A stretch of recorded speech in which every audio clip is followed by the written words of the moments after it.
Every sip of Coca-Cola brings you closer to the excitement of the FIFA World Cup 26.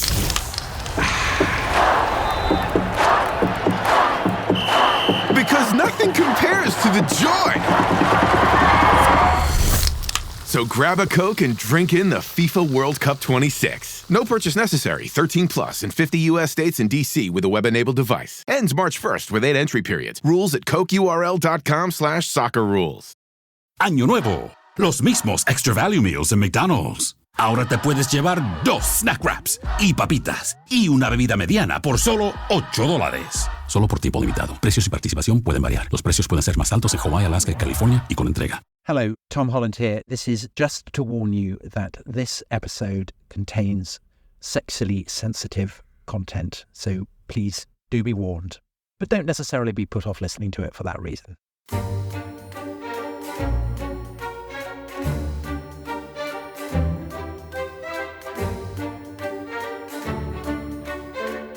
Ancient of days, august Athena, where are thy men of might, thy grand in soul? Gone, glimmering through the dream of things that were.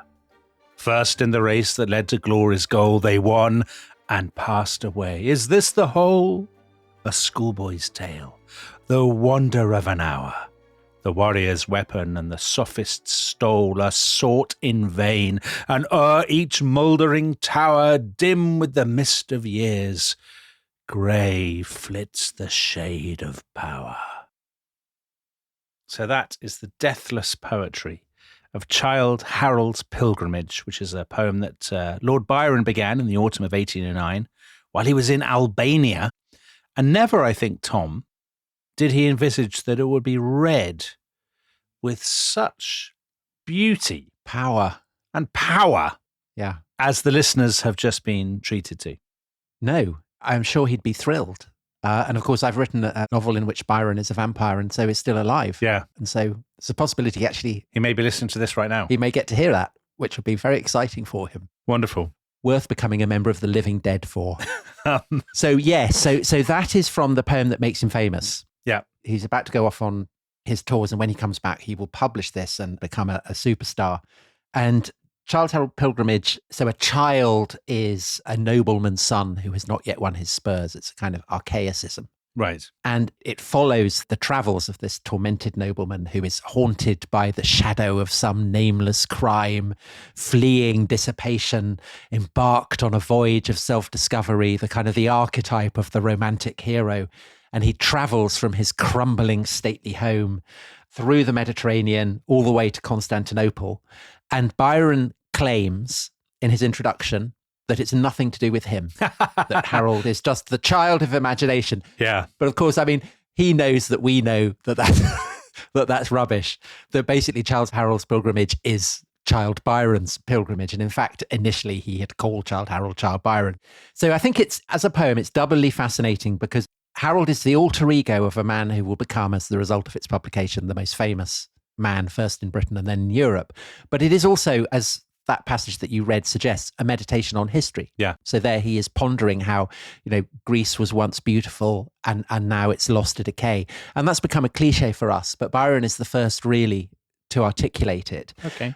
But Childe Harold is also fascinating because he is traveling through a Europe that is at war. So the backdrop to this is the Napoleonic Wars. Because we talked about Byron's kind of early years in our first episode. He's this impecunious nobleman. He is shadowed by anxieties about his sexuality and by what he's going to do with his career. And so he decides that he is going to go abroad, and the Napoleonic Wars are rumbling. So he's heading into a war zone when he does that. Yes. So the Peninsula War is underway, isn't it, in Portugal and Spain. Britain has been now at war for 16 years against France, off and on. The stakes are getting higher and higher. It has become a total war. Yeah. One of national survival for Britain. Napoleon's regime will either triumph and dominate Europe or be consumed. Yeah. So this is a different kind of war from the 7 Years' War or one of the previous 18th century wars. And you might think only a madman would say, brilliant, perfect time and place for a holiday. But Byron is that man. Well, I mean, it's a challenge because Byron can't go to France or to Italy, which is the kind of the traditional destination for noblemen wanting a gap year. Yeah. Because as you say, they're setting off at the time when Napoleon's power is at its absolute apogee. And in fact, while they're at sea, so they leave Falmouth in Cornwall on the 2nd of July, 1809. Byron is going with his Cambridge friend, John Cam Hobhouse. But while they are at sea, they're setting sail for Portugal. Napoleon wins a terrible battle against the Austrians, and the Austrians had been in alliance with Britain. Britain is always trying to kind of fracture Napoleon's continental system that is basically keeping them out of Europe, all their goods, but also, of course, as individual travelers. And Napoleon defeats that. So it looks as though his power is as secure as ever. But Byron, of course, again, we talked about this in the first episode. I mean, he kind of admires Napoleon. And I think that's kind of partly his natural perversity, his kind of desire to strike an independent pose. It's partly his hostility to what he sees as the repressive character of a Tory Britain. But I think above all, it's flamboyant self-identification. Yes.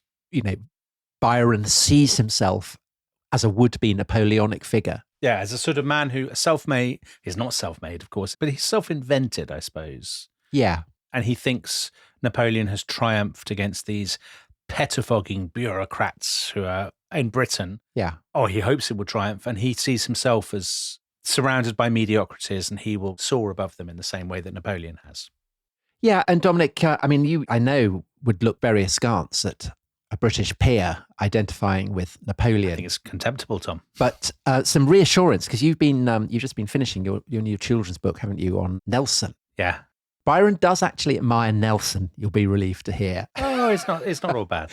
I think possibly not least because it is thanks to Nelson winning the Battle of Trafalgar and securing the supremacy of the Royal Navy over the seas that Byron is able to travel at all. Because, if the British can't get onto the continent, then the French fleet can't really get onto the seas. And so this means that they can sail in relative security to Portugal. Yeah. And actually, before he leaves, he has himself painted in a way that deliberately identifies himself with Nelson. So there's a famous portrait of Nelson at the Battle of the Nile being given French colours by a midshipman, a kind of a boy. And Byron has himself painted in a kind of similar pose, except that there is a typically Byronic twist, because instead of a midshipman, he has his page boy, Robert Rushton, who is accompanying him on his trip. Very good-looking young lad. There's always something a little bit suspicious when Byron is in the room with a young page boy, I would say, isn't there, Tom? And am I not right in saying that he tells, I mean, this is an unbelievable fact. I read, he writes to his housemaster at Harrow, his old housemaster, to say he's planning to do a survey of the morals of the Turks, which is a very disturbing suggestion. And then he says, I will write a treatise. Is this right? Do you want to read the title of his treatise? Yeah, the title was going to be Sodomy Simplified, or Pederasty Proved to be Praiseworthy from Ancient Authors and Modern Practice. Yeah. So, and I agree. I mean, imagine writing that to one of your teachers at your school. He left a few years before. I mean, very odd. Yeah. Anyway, we talked about how essentially this is one of the worst times ever to be gay in Britain. Mm-hmm. If you are convicted of what is called sodomy, you will very possibly suffer capital punishment. And so you can understand why Byron, who I think has very intense kind of gay longings, why he should feel so liberated to be gone. So he writes exultantly to a friend, the world is all before me and I leave England without regret. But Tom, can I ask you a question?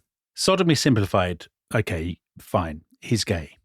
But pederasty proved to be praiseworthy from ancient authors and modern practice. So ancient authors, pederasty, Byron is already really invested in the idea that same-sex relationships between men and boys. Yeah. This is even before he goes to Greece. He's going there to find it, right? He thinks Greece is the home and he's already got a taste for it. Yeah. And how common is that in the time that he's writing? Because obviously it's a thing that we associate with the later Victorians. But in the Regency period, are there people who are saying, oh, the Greeks loved all this kind of carry on. It's brilliant. We should do it more often. I think that it is part of the kind of sophisticated gay underworld of upper class people who are steeped in classics and who adopt it as a kind of precursor for their own desires. Right. And I think that Byron is very interested in the Orient and therefore has read about sexual codes in, say, the Ottoman Empire, where it is a given that both women and boys are legitimate objects of sexual predation for powerful men, and that in fact boys are easier to get than women, who tend to be locked up and more inaccessible. And Byron, over the course of his travels, will be a great cultural relativist, and he will repeatedly compare the sexual taboos that operate in Britain and operate in the Ottoman Empire, and kind of adopt the pose of saying, well, they're both equally the product of their cultures. Why should it be wrong to sleep with a young boy? It's just what they do in their culture. Right. And it's a kind of anthropological perspective that is clearly sharpened by his own personal tastes. Yeah. I think it's fair to say. But you can see why Greece and the empire of the Turks would be an object of fascination to him. And he's been dressing up in Oriental garb, hasn't he, before this? Yeah, he loves all that. So he's massively into this idea of, Edward Said in his famous book Orientalism, argued that Westerners objectified the East, they projected onto it all this sensuality and all that kind of thing. And Byron is a perfect example of that, isn't he? Yeah, but for Byron, it's liberating. Mm-hmm. It's exciting. It's an escape from the kind of monochrome repression that he's come to identify with England. Yeah. And also, I think, he's unusual because he is precocious in his anti-imperialism. He does not like militarism. He is opposed to it from the beginning. And of course, he is going to Portugal, which is the one place pretty much at this point on the continent where the British can land, because, as you say, the Peninsula War is raging. And Portugal, our oldest ally, is in alliance with Britain. And as he lands, Sir Arthur Wellesley, the future Duke of Wellington, he'd arrived in Lisbon only a few months before. He's won a great battle. And as Byron and Hobhouse are travelling from Lisbon towards Seville and then to Gibraltar, Wellesley is preparing for another battle, which will be fought on the 27th and 28th of July at Talavera, and it will be another great victory. But Byron is not impressed by this, partly, I think, because he sees Wellesley as a non-entity compared to Napoleon. But it's also, I think, due to a broader distaste for what he sees of the character of industrial warfare. And this is despite the fact that he loves dressing up as a staff officer. He loves the uniforms. He loves all that. Right. But when they're on their journeys, they kind of witness. So they pass French soldiers and Spaniards who've been accused of treachery being taken off to be hanged. Byron in Childe Harold writes about their journey through the Sierra Morena. At every turn, Morena's dusky height sustains aloft the battery's iron load, and far as mortal eye can compass sight, the mountain howitzer, the broken road, the bristling palisade, the fosse flowed. So Benita Reisler, who, like Fiona McCarthy, author of 2 brilliant recent biographies of Byron, she says of this, without ever having seen a battle, Byron became the first major poet of modern warfare.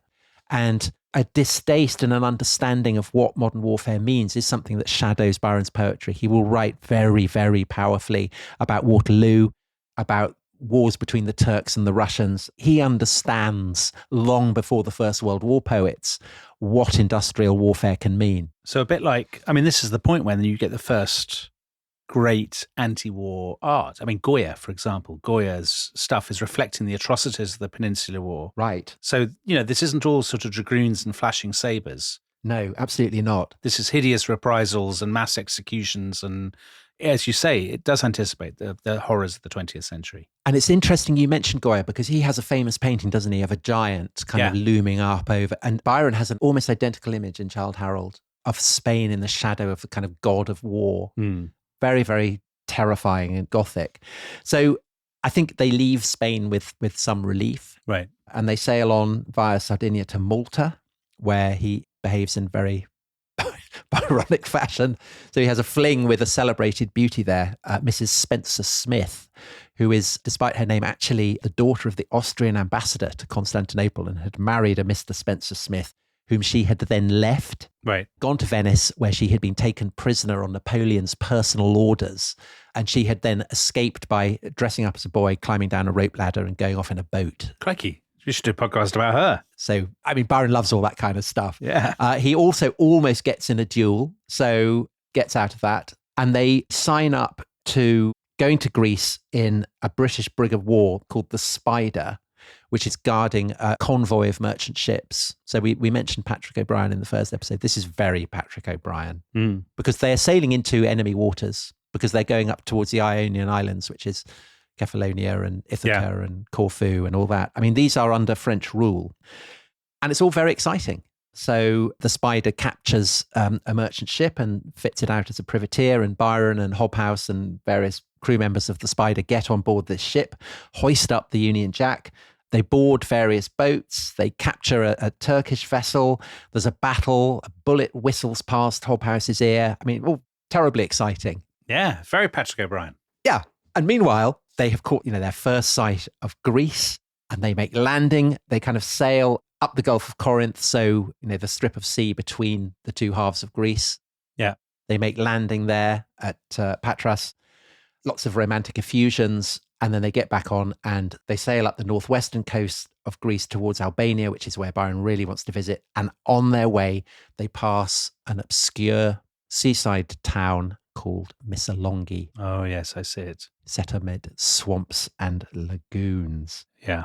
And as they do that, all the way, they are conscious of the fact that Greece is a part of the Ottoman Empire. There are minarets of mosques in the kind of the ancient cities. There are Turkish soldiers everywhere with pistols and daggers in their belts.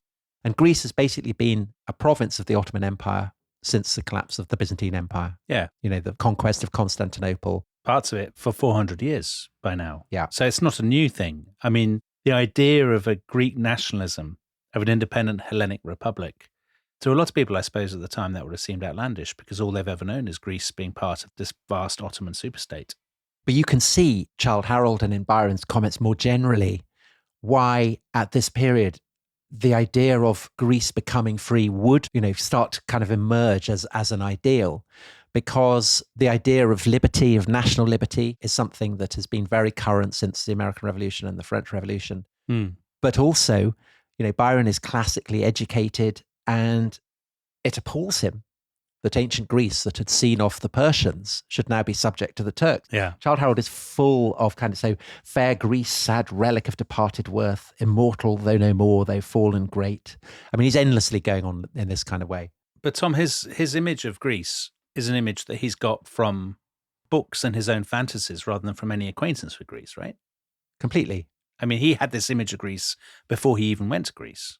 Yes, he does have this this shimmering sense of it in its classical heyday, but he's not naive. And he is also very, very interested in the Islamic world. I mean, He's not just going for ancient Greece. He is also going because he's fascinated by the civilization of the Ottoman Empire. And that's part of the reason why he wants to go to Albania, because Albania is properly obscure. Yeah. I mean, up until this point, he's been on shipping lanes of British ships everywhere. He's among people who are kind of part of his world. But going into Albania, this is properly a journey into the unknown. I mean, this must be the least well-known part of Europe in Britain. Yeah. I mean, Britain now, but also particularly Britain in the early 19th century. I mean, most people would not have even been familiar with the word Albania or the idea of an Albania, an Albanian people. Yeah. They'd have seen it as a part of the Balkans, part of the Ottoman Empire, obscure, mountainous, sort of tribal, backward. These would have been the associations I would have thought that people would bring to it. Yeah, and potentially very dangerous because it's, although formerly part of the Ottoman Empire,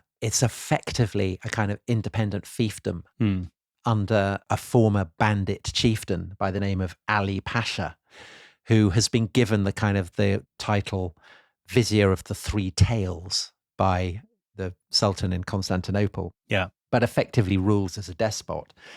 And of course, the French and the British, who are engaged in this titanic global conflict, are both wooing him. And fortunately for Byron, when they go into Albania, Ali Pasha is pro-British. And so therefore he is going to be very welcoming to a British peer. So Byron is kind of banking on that. Yeah. But when they get there, Byron adores it right away. Hobhouse and Byron's servant Fletcher, who's come all the way from Newstead, hate it. The food, the flies, the plumbing, endless complaints about the toilets. You have to kind of squat rather than sit. So when you say they get there, so Ali Pasha's most famous capital, a place called Yanina, which is now in Greece, and it's kind of a citadel on a lake. But he also has a base in what's now Albania. Yeah, Tepelan, Yeah. which is where he is. So they go to Yanina and then they go to Tepelan. So they are going through these kind of, they're on donkeys, mountain gorges, kind of peasant guides. All of that. Yeah. Eagles, wolves. Right. So as well as being a great poet, Byron is one of the great letter writers in English. And he writes this account of arriving in Tepelan to his mother. I'll read it in full because it's really wonderful. The Albanians in their dresses, the most magnificent in the world, consisting of a long white kilt, gold-worked cloak, daggers. The Tartars with their high caps, the Turks in their vast pelisses, stretched in groups in an immense open gallery in front of the palace. The latter placed in a kind of cloister below it, 200 steeds, ready caparison to move in a moment. Couriers entering or passing out with dispatches, the kettle drums beating, boys calling the hour from the minaret of the mosque, altogether with the singular appearance of the building itself. So you can see this is kind of overwhelming for someone who is already primed to respond to it in the most romantic manner possible. And Tom, do they have a guide? Do we know if they have interpreters? Yes, they have guides and they have bodyguards. Right. Who they've basically hired with gold or silver or whatever. Well, they've been given guards by Ali Pasha's kind of extended family, and his lieutenants are looking after them. Okay. Because, Ali Pasha is pro-British at the time. I mean, it would have been very different if he suddenly switched sides and became French, and then they'd be, absolute toast. Yes. But as it is, Ali Pasha is very welcoming and seems delighted to meet Byron. So he stands to greet him, which is seen as a tremendous compliment. Also compliments Byron on his looks, compliments him on his small ears and his delicate white hands. His small ears. He loves this. And he tells him to look on him as a father. Right. Basically, Dominic, he looks a bit like Captain Edward Smith. Oh, our old friend from the Titanic. Very accomplished captain. Yeah. He's got a kind of white beard. He's stout. Right. Quite jolly in appearance. And Byron is fascinated by the fact that this guy who basically looks like Father Christmas is also a man who, who rapes and murders and impales and roasts his enemies. Kind of, I think, identifies with him.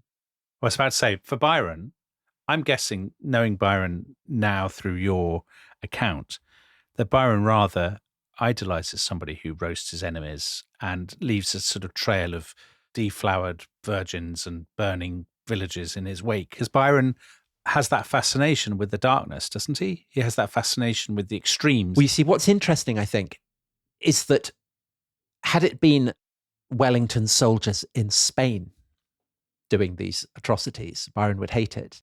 But because it's exotic and glamorous and well-dressed, he feels slightly different about it. And the measure of his sense of identification with the Albanians is probably the most famous painting of him that I imagine most listeners will have some sense of, the kind of the pose where he's wearing this kind of flamboyant Albanian costume. And if you don't know it, we'll put it on our Twitter feed. Yeah. And you asked about who is looking after him. This is where Ali Pasha gives Byron a kind of servant, a kind of bodyguard, a man called Vasily. And Vasily is a person who has participated in a particularly famous atrocity when Ali Pasha's daughter-in-law had complained to Ali that her husband was going after other women, and in particular names a 17-year-old Greek girl. And Ali Pasha, even though, this Greek girl was completely blameless, I mean, she'd been raped by Ali Pasha's son, nevertheless, he orders the girl to be sewn into a sack, 16 of her closest friends also to be sewn into sacks, and then thrown from the fortress wall into the lake. And Vasily had taken part in this. And I think Byron feels there's a kind of terrible glamour about this. And in fact, he will write about a Westerner whose girlfriend suffers exactly this fate in a famous poem called The Giaour. Right. One of those poems that kind of helps to make his name. So I think Byron clearly is identifying with Ali Pasha. But it may be that something more happens between them as well. So I mentioned that Byron had taken his page boy, Robert Rushton, with him, but he'd actually sent him back from Gibraltar on the grounds that boys are not safe among the Turks. And it may be that, 19-year-old peers aren't safe among the Turks either, because basically all that kind of complimenting Byron, telling him, oh, look on me like your father. Yeah. Ali Pasha is sending him little sweets and I like your little ears. sherbet and fruit. I mean, he's behaving like a sugar daddy. Oh, you think something happened between Byron and Ali Pasha? Not clear, but Byron drops quite a few hints about it. And we'll see in the second half, Byron is interested in a certain degree of gender fluidity. Right. He likes to play the kind of the rake, Mm. but he does also, there is a certain quality of Submissiveness? kind of passivity, perhaps. Right. So it's kind of complex. Anyway, so Byron is having a lovely time. It's exciting, it's thrilling, it's kind of dangerous. Meanwhile, Hobhouse and Fletcher, Byron's valet, are continuing to grumble. Hobhouse is now complaining that he can't find someone to repair his umbrella. Not much call for umbrellas in Albania, I guess. Yeah, exactly. Byron is basically, I think, fired by a sense of how exciting life can be. And as he leaves Albania and heading towards Athens, they're going via the site of Delphi, Thebes. So they're heading back into kind of classical Greece. Yeah. All the stuff that Byron had read about at school. He is starting work on Childe Harold's pilgrimage. And I think as he goes, he is starting to get an elevated sense of what his destiny might be. So in Childe Harold's pilgrimage, he has this line, "Who now shall call thy scattered children forth, addressed to Greece?" And in the very earliest version of the poem, he writes this line out 5 times, and 5 times he writes down as the answer, Byron. And so right at this earliest point, he hasn't even reached Athens yet. It is as though he's been inspired by everything that he's seen to cast himself as the future saviour of Greece.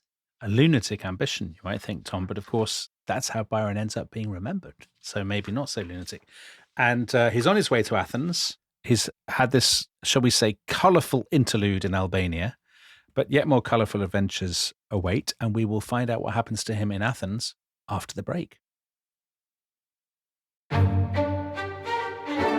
This episode is brought to you by Rocket Money. Tom, we often talk about how to organise our finances. I'm very conscious that I'm paying for a lot of mad subscriptions. And there's one thing that we've talked about often on this show. It's the thing that we probably hate more than any other, and it's a hidden fee. I would love to get my finances under control. There are all these things piling up on our bank statements, and I think I need to fix this problem. I need to sort this out and to stop this. I mean, my finances are so chaotic that I need this app. So I'll tell you what it is. It's called Rocket Money. It's a personal finance app that helps find and cancel your unwanted subscriptions. It monitors your spending and it helps to lower your bills so that you can grow your savings. With Rocket Money, you can track all of your subscriptions and you can easily cancel within the app with just a few taps, saving you time, avoiding charges. And you can also set budgets and goals and get personalized insights and regular reports to track how you're doing. They will even send you real-time alerts for large transactions, upcoming bills, refunds, and even low balances. So let Rocket Money help you reach your financial goals faster. Join at rocketmoney.com/ishistory. That's rocketmoney.com/ishistory. rocketmoney.com/ishistory.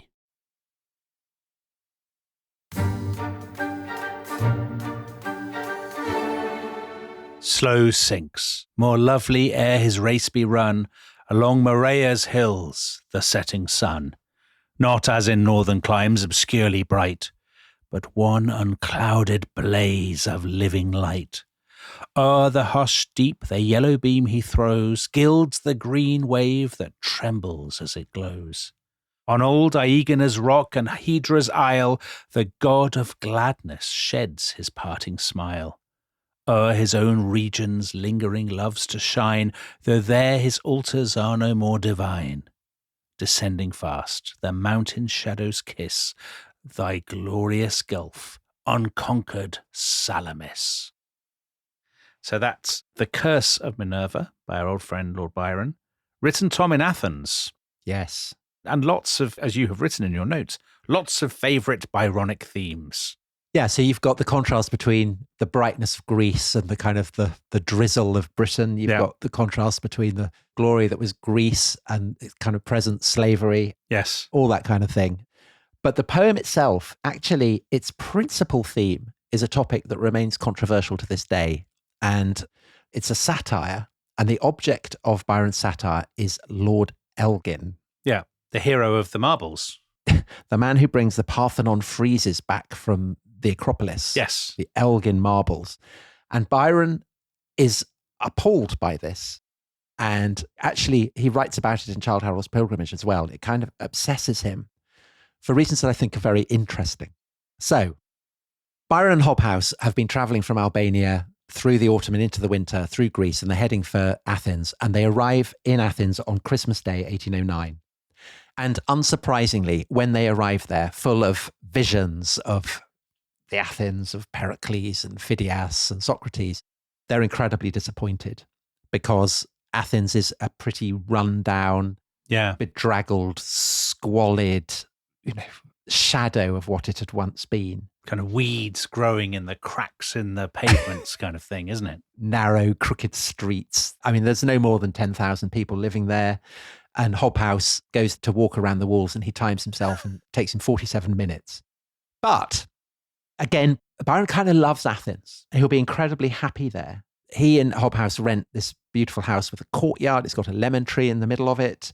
Unlike Albania, there are lots of international visitors there, Byron's kind of people. Yeah. He settles into kind of expat life.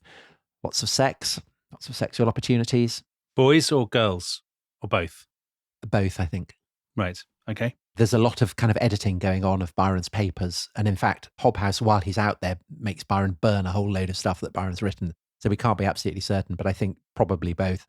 There are lots of antiquities, and Byron has this kind of growing sympathy for the cause of Greek liberty. And I think that it's that sense that he is there to defend Greece that makes him find in Lord Elgin's transportation of the friezes from the Parthenon a way of channeling that.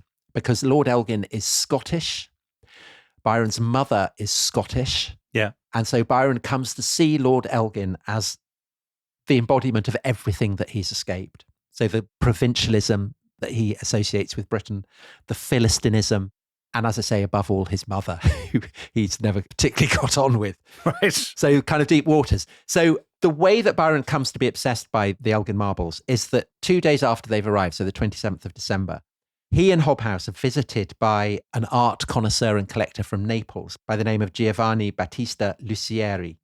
And Lucieri had originally come to Greece as the agent of Sir William Hamilton, Dominic. Oh, no.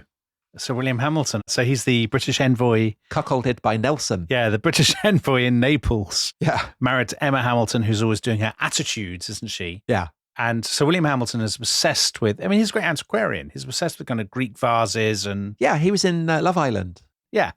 And he performed poorly, as I recall. Yeah, he didn't do well. Yeah. But anyway, so Lucieri is sent by William Hamilton to kind of make drawings of the antiquities. And then in 1799, he's hired by Lord Elgin, who at the time is the ambassador to Constantinople, to make drawings for him of the antiquities. And Lucieri reports back to Elgin in Constantinople that on the Parthenon, there are these friezes that date back to the original building of the temple in the time of Pericles. They're very, very beautiful, but they are also deteriorating very, very fast and badly. And so therefore, Elgin, worried about the fact that they may not last very long, and so Elgin, because he's been told that they're deteriorating, gets permission for Lucieri to go and make casts of them. And so the scaffolding goes up, and Lucieri is able to go up and look at the friezes up close. He reports back to Elgin and says, yeah, they're brilliant. They're even better than I'd imagined. And Elgin then thinks, well, I've got the scaffolding up. They're deteriorating. Why not take them back? Take them down, yeah. Why not remove them?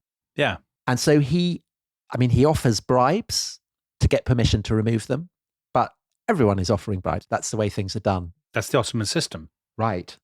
And no objections are raised at the time, either by the Turkish government or by any Greek, about what Elgin is doing. And in fact, the only objection comes from the garrison on the Acropolis, because the Acropolis is the Ottoman military garrison, who are worried that Lucieri's workmen will be able to peer into the garrison's harem. I love that detail. And so this has been ongoing for 10 years. Yeah. And just before Byron's arrival, the last frieze has been taken down and is down at Piraeus, the port of Athens, waiting to be shipped off. It took them 10 years to take all this down. Yeah, it takes that long. And what is kind of adding jeopardy to the whole thing is that, of course, the French are sniffing around it as well. And so the whole process is dependent on Britain maintaining its alliance with the Ottomans, because the Anglo-French rivalry is kind of echoing through the Ottoman Empire as well. And Napoleon has an agent right on the spot, doesn't he, who's trying to get the friezes himself? Yeah, he does. And he'd actually been planning to kind of grab Elgin's last haul, but he gets put in prison because suddenly the Ottomans have a bust up with Napoleon. So good timing for Elgin. So on the 8th of January, Byron is escorted by Lucieri up to the Acropolis, and Hobhouse goes as well. And they're appalled by what they see because, of course, they have this image of it as something from the time of Pericles. But as we said, it's a garrison. And so there are gun palisades all over the place. All the various temples are part of the fortifications. The garrison have their white houses anywhere that there isn't an antiquity. And notoriously, the Parthenon itself had been used by the Turks in the 17th century as an ammunition dump. Yeah. And there'd been a siege. The Venetians had besieged it. A cannonball had hit the ammunition dump and the Parthenon had blown up. And Byron and Hobhouse are shown the large hole in the ground where the shell had landed. Okay. Now, Hobhouse and Byron react in very, very different ways to what they're shown. Hobhouse writes in his journal that he has been told by a workman that everyone up there is just kind of burning the marble friezes for lime, that whenever they need to do building projects, they just chuck them in. Why wouldn't they? And if you burn it, you can basically melt it down or whatever. Yeah. So that is ongoing. And that's what's happening. And so Hobhouse thinks, thank God we're rescuing them. So this is what Hobhouse writes in his journal. If the progress of decay should continue to be as rapid as it has been for more than a century past, there will in a few years be not one marble standing upon another on the site of the Parthenon. Okay. So Hobhouse is basically blaming the Turks. And I mean, basically no one in Athens has any interest in them. And this is true of the Greeks as well as of the Turks. Right. And Hobhouse, as an antiquarian, is appalled by this and basically thinks, well, thank God Elgin is on hand to rescue and preserve them. Yeah. Byron, in Childe Harold's Pilgrimage, lists all the various barbarians who over the course of Greek history have plundered Athens. So the Romans and the Goths and the Turks. But he fixes on Lord Elgin as absolutely the worst of all the plunderers. Cold as the crags upon his native coast, his mind as barren and his heart as hard. It's harsh. And he's never met Elgin. Oh, he's not met him at this point. That's mad. No, he's never met Elgin. Right. Okay. But he goes after Elgin more savagely perhaps than almost any other person that he goes after in all his poetry. Elgin has got this disease. His nose has half been eaten away. Byron incorrectly blames it on syphilis and can't stop going on about it. He laughs at Elgin for being cuckolded by his wife, and he jeers at him as an absolute, as a barbarian. And I think it's very difficult not to feel that here he is channeling his resentments of the childhood in Aberdeen. And you asked, did he feel Scottish? In certain ways he does. He always identifies with the rugged beauty of the landscape. But on the other hand, so in this poem, he refers to Scotland as a land of meanness, sophistry, and mist. Harsh. And sees it as the kind of anti-Greece, really. So his antipathy to Elgin, obviously so much of it is projection. Yeah. And his hostility to the removal of, what we used to call the Elgin marbles, the Parthenon friezes, is presumably born of the fact that he wants Greece to be his and to be pristine and perfect. Yeah. And here is the British establishment, of which he is the product. Yeah. But which he resents. Here is the British establishment taking a bit of his Greece, preserving it and taking it back to Britain. And he takes that as a personal affront, doesn't he? Yeah. It's like his childhood has come back to stamp on him in the moment of his... Yeah. And it's worse for him because he's dreamed about coming to Greece and he has this fantasy of what it'll be like, and he'll be walking around in, his massive multicolored trousers, molesting boys or whatever. Yeah. And yet again, Scotland has followed him. Yeah, I think that's absolutely true. And I think that the sense of the contrast between the grim Aberdonian childhood that he had endured with the hideous nursemaid and, his mother being awful and everything, and Greece is sharpened by the fact that, Byron is absolutely at this point living his best life. I mean, there's no question about it. He is having a lovely time. So he spends 10 weeks in Athens and then he crosses the Aegean. And all this kind of posing amid ruins. I mean, it's the essence of the Byronic. Yeah. There are loads of great ruins on the other sides of the Aegean as well. So he goes to Ephesus, a place that I'm sure lots of people listening to this may have gone on holiday when they go to Turkey. But there's nothing there. Byron goes and rides out among the ruins, and he reports that he hears thousands of jackals howling there. And then he goes to perhaps the most atmospheric and celebrated ancient site, possibly in the whole of Turkey, which is the Troad, the place where Troy had stood. Now, this is long before Schliemann will come and dig it up. Yeah. And there are all kinds of people who say that Troy had never existed. Byron is very contemptuous of this. So in Don Juan, he will say, I've stood upon Achilles' tomb and heard Troy doubted. Time will doubt of Rome. For Byron, it's all very vivid. It's all very real. It's all true.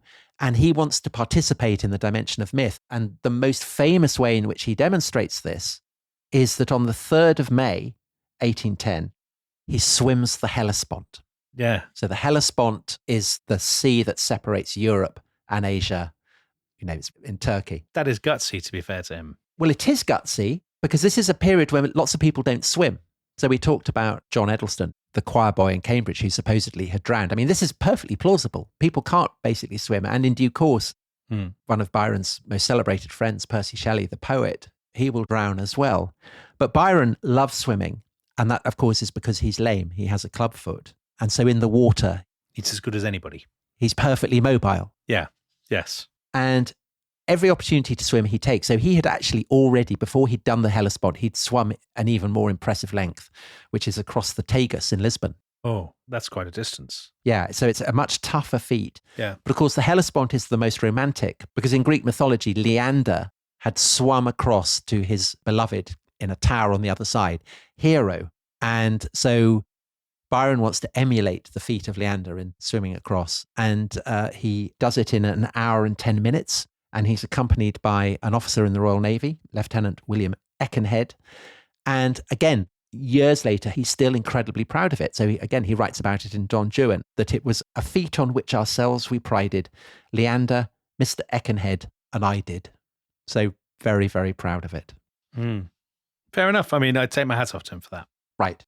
So they are now sailing up the Hellespont, going up towards Constantinople, the capital of the Ottoman Empire. And they arrive there on the 13th of May. And they're not allowed into, old Constantinople, the seat of the Byzantine and then the Ottoman Empire. Instead, they have to stay in a place called Pera, which is above the Galata, so opposite on the far side of the Golden Horn from the old centre of Constantinople. Yes. Yeah. It's now the kind of commercial heart of Istanbul. Yeah. And they find it a kind of weird and, for Byron, exciting mix of the exotic and the familiar. So they have to take boat from the ship that's brought them, that will row them across to the harbour at Galata. And as they're going, they look up at the palace walls and they see where the harem is. And they see dogs devouring a corpse there beneath the wall. And this, like so much that Byron sees on his trips, this will inspire him later when he comes to write a poem called The Siege of Corinth. He saw the lean dogs beneath the wall, hold o'er the dead their carnival, gorging and growling at carcass and limb. They were too busy to bark at him. But against that, when he arrives there, they find there's a hotel with a billiard table. Oh, brilliant. Which they haven't had, for a very long time. This is like the ultimate 19th century British trip, isn't it? Yeah. Like dead dogs, but also billiards. Yeah. And so Byron is now, he's very much at home. He's having a lovely time. And he's basically become a figure of kind of beauty and glamour, not just for fellow Westerners, but even for the Turks themselves. So they find him fascinating. And on the 10th of July, he is received by the Sultan. Mahmud II, Tom. So he's famous in the Ottoman world because he's the guy who's cracked down on the power of the Janissaries, who are the great they've been selected to be an elite kind of military corps, and they've held power. They've been that kind of Praetorian Guard. But also Mahmud ends up being a great westernizer. So he anticipates what's called the Tanzimat, which is the great period of reform for the Ottoman Empire. And he loves Byron, doesn't he? He's very taken with Byron. Yeah, just as Ali Pasha had been. So there's a witness to it and says that the Sultan was much struck by his youthful and striking appearance and the splendor of his dress. And in fact, the Sultan thinks that Byron is a woman dressed as a man. And he always thinks that. And kind of what's intriguing about that is that Byron has, over the course of his trip, been exploring his female side. So Hobhouse, while they're in Athens, had recorded in his journal, dined to bed after Byron dressing up in female apparel and dancing with Demetrius. And in Don Juan, his hero, Don Juan, enters the harem disguised as a slave girl. So there's a kind of part of the romance and exoticism of Constantinople for Byron and the East generally. I think, there's a sense of gender fluidity, gender play going on as well as everything else. Crikey. Very 21st century. And so you can understand why, with all this kind of sense of personal exploration going on, it's kind of literary, it's cultural, it's psychological, it's sexual, Byron's not keen to go home at all. Hobhouse by now has to, he's being summoned back by his family, and they have this emotional parting. But I think Byron is quite relieved because Hobhouse is much more the Englishman abroad than he is, with his moaning about umbrellas and toilets and things. And in due course, the first biography that is written of Byron by a friend of Byron's called Thomas More, who was also a poet, he, at this point, kind of rhapsodized on Byron's need for solitude. So enamored had he become of these lonely musings that even the society of his fellow traveller, by which More means Hobhouse, though with pursuits so congenial to his own, grew at last to be a chain and a burden on him. And it was not till he stood companionless on the shore of the little island in the Aegean that he found his spirit breathe freely. And Hobhouse read this. He's not happy, is he? He was not happy at all. And he wrote in the margin, on what authority does Tom say this? He has not the remotest grasp of the real reason which induced Lord B to prefer having no Englishman immediately or constantly near him. Okay, Tom. So that raises the question, what is the real reason why Lord B doesn't want an Englishman immediately or constantly near him? And I don't think after 2 hours or so of Lord Byron, I'm guessing a lot of listeners will be thinking maybe the reason that Byron doesn't want another English traveller near him now in Constantinople is that he's actually up to no good. Sexually, he's behaving worse than ever. Well, you say up to no good. Byron writes back at this point in a kind of knowing turn. In England, people have their pipes and beer. And in Turkey, they have their opium and boys. And I really can't see any difference. It's all culturally relative. Yeah. And this is the kind of the knowing tone of the citizen of the world. That is, I think, how he sees it. But Hobhouse, who has brought his English morality with him. Well, Hobhouse is Hobhouse is ambivalent about it, I think. But maybe that ambivalence, Byron doesn't want that ambivalence. He wants Hobhouse to be all in on it. I think that's right. And he's conscious that part of his friends, that his great pal is perhaps disturbed about it. Yeah. And wrestling with that. And he thinks it'd be better off to have no... I think so. Yes, I think so.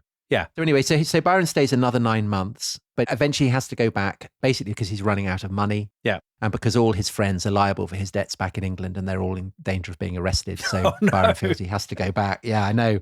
So he takes ship from Athens to Malta on a ship that is carrying the last consignment of the Parthenon friezes. Oh. So kind of very ironic. Yeah. And Lucieri is actually sailing on the ship as well. And he's very depressed to be going back. So he writes to Hobhouse, I'm so out of spirits and hopes and humour and pocket and health. And in Malta, he joins a troop ship and he is back in England on the 11th of July, 1811, lands at Sheerness, so in the Medway. Yeah. And he comes back and he's 23 and he still doesn't know what to do. And he has that thing that I guess so often when you go abroad, when you're young, and you've had an amazing time and you've seen all kinds of incredible things and you come back and you find that all your friends have become grown-ups. Yeah, they're all management consultants. Yeah. And you, Tom Holland, have come back from India. Exactly. Did you not come back in Indian garb? Is that not correct? All that kind of thing. Yeah, Byronic garb. Yeah. So Byron comes back and he finds his schoolfellows in monstrous disguises in the garb of guardsmen, lawyers, parsons, fine gentlemen, and such other masquerade dresses.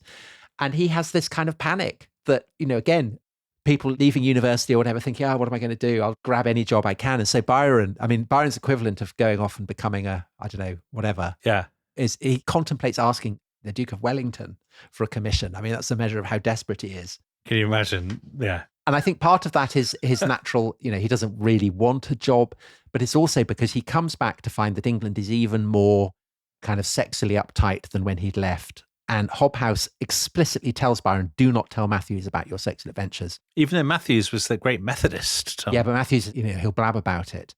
And actually, ironically, Matthews also has written to Byron saying, you've got to be careful. And he writes to him about this terrible scandal where a club of gentlemen had been found in a private meeting room in Vere Street in central London, and they'd been pilloried in the Haymarket. And Matthews described how all London was in an uproar on that day, how the said gents were bemired and beorded, so pelted with dung. So that's terrifying for Byron. And adding to his gloom is the fact that no sooner does he get back than everyone starts dying. So his mother dies before he can go and see her. He's told, yeah, she's very ill. He rushes up, but she's dead before she gets there. Soon afterwards, Matthew dies, drowned, and it's unclear whether it's suicide or not. And Byron writes and says, some curse hangs over me and mine. My mother lies a corpse in this house. One of my best friends is drowned in a ditch. What can I say or think or do? And then in October, he's informed that his first great love, whom he's commemorated in his heart as the kind of the model of an innocent love, John Edelston, that he has died as well. So very, very kind of grim for him. Yeah. But the only thing that cheers him up is that his literary career seems to be going well. So on his second day back, he gets visited by a distant relative of his, a guy called Robert Dallas, who basically has kind of appointed himself Byron's literary agent.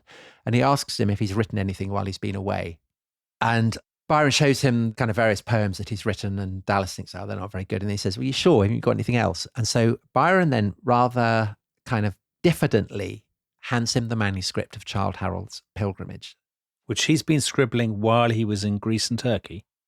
Yes. And Dallas reads it and is blown away. And he writes to Byron, you have written one of the most delightful poems I have ever read. I have been so fascinated with Childe Harold that I have not been able to lay it down. And just to recap, Tom, this is the long sort of epic poem that is modelled on Byron's own voyages across Europe. Yeah, and which has this kind of image of the doomed Byronic hero at its heart. So Dallas is basically, he plays Brian Epstein.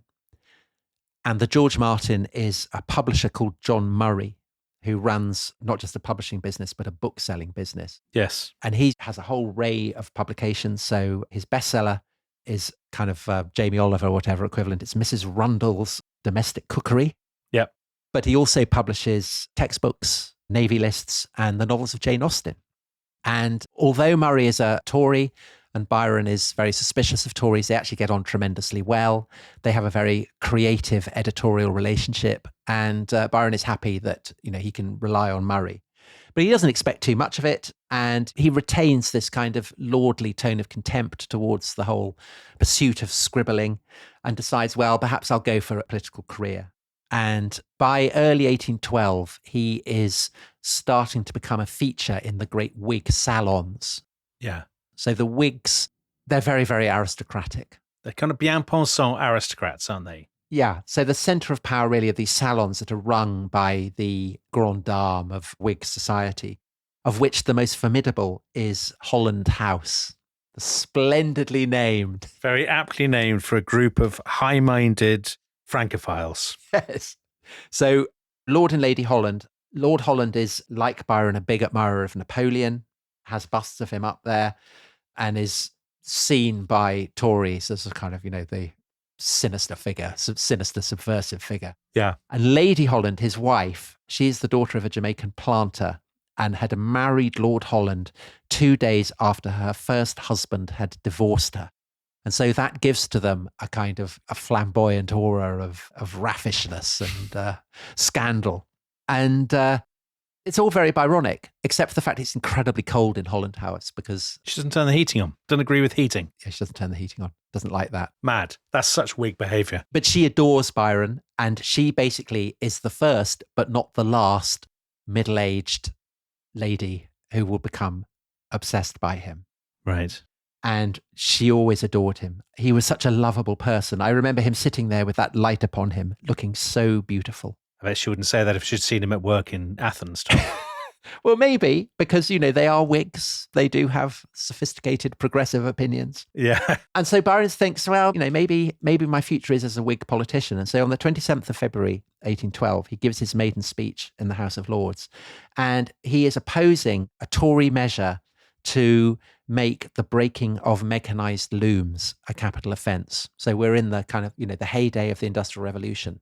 So Luddites, effectively, smashing up machines to try and protect jobs. Yeah, and Byron is speaking on behalf of the unemployed stocking weavers of Nottingham. Mm-hmm. They've made representations to him, and so he's speaking up on their behalf. And his speech is very powerful, it's very passionate, it's very moving, but it's not really a politician's speech. It's a poet's speech.